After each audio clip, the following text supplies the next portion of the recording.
I'm going to demonstrate how to set up the zone types on your IDS X-Series LCD curve keypad. This is the method which you can follow.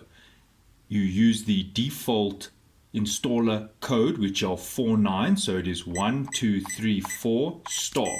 If the 4 9s don't work, it means somebody has changed the installer code. Right, then it says location star star star.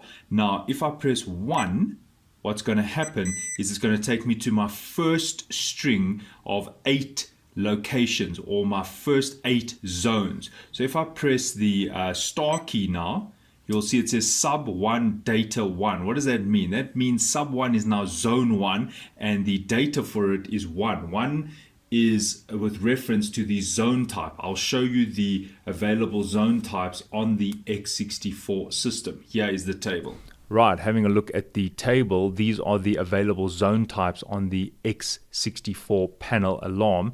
So here we go. As I said, a 0 will disable the zone. If you put a 1, it'll give you the primary entry exit option. That means when you come home or when you come to your business, whatever it is, this will be the first zone that you will break. Maybe open the door, activating that zone. Well, then it will give you a entry delay time and also an exit delay time. So if you want to arm your alarm and walk out of the factory, well, this is the option you'll choose, is 1. Then you have a follower zone. That means that after opening the door and maybe you have to walk through a few rooms before you can get to the control panel, well, then all this sensors en route must be set to number 2, because it's telling the alarm that you will be breaking those zones as part of your entry procedure to your panel. Then you've got instant zone. So if it's set to an instant zone and you walk past it while the entry delay is on, the alarm will activate. So make sure that when you enter your premises, that all these zones that you'll be breaking or activating en route to the panel must be follower zones.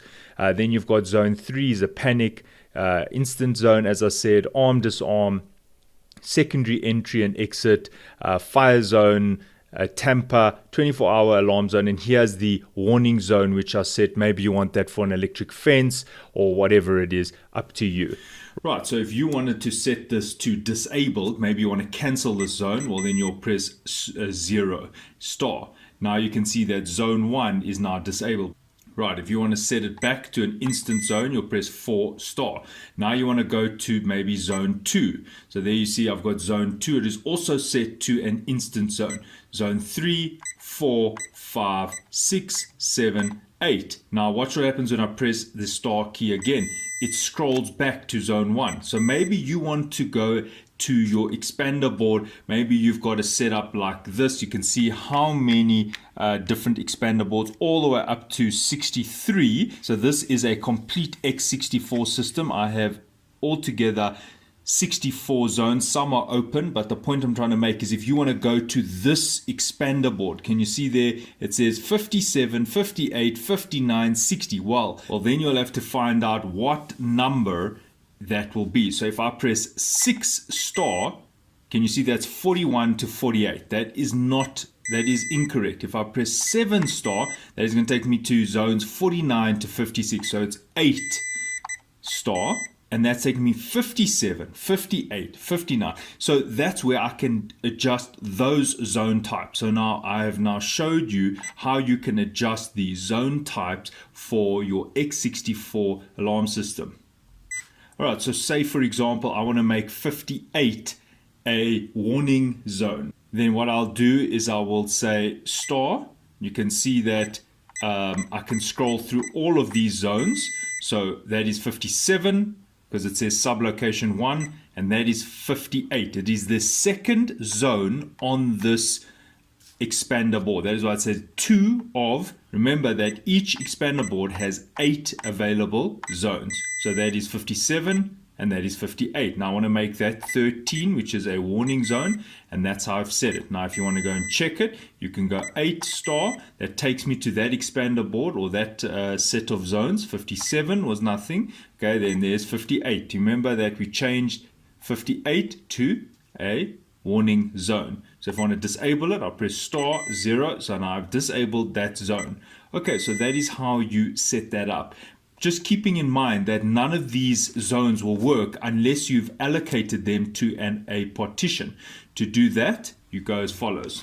Right, while in the installer menu, you'll press 201, and what this is going to do is going to allow you to set your zones to a certain partition. So can you see it says there partition 1? Yes, zone 1 is already set. Zone 2, zone 3. So if you do not set the zone number to the correct partition, it will be almost like a dead zone on your panel. So we were at 57, 58. So if I press 58, takes me there. Yes, so that particular zone has already been set to that partition. If I press the star button, then it takes it away from partition 1. It says there 58, zone 58. No, but I want to put it to partition 1. So I've now added zone 58 to partition 1. If you want to add it to partition 2, then you'll exit this and you will say 202 star.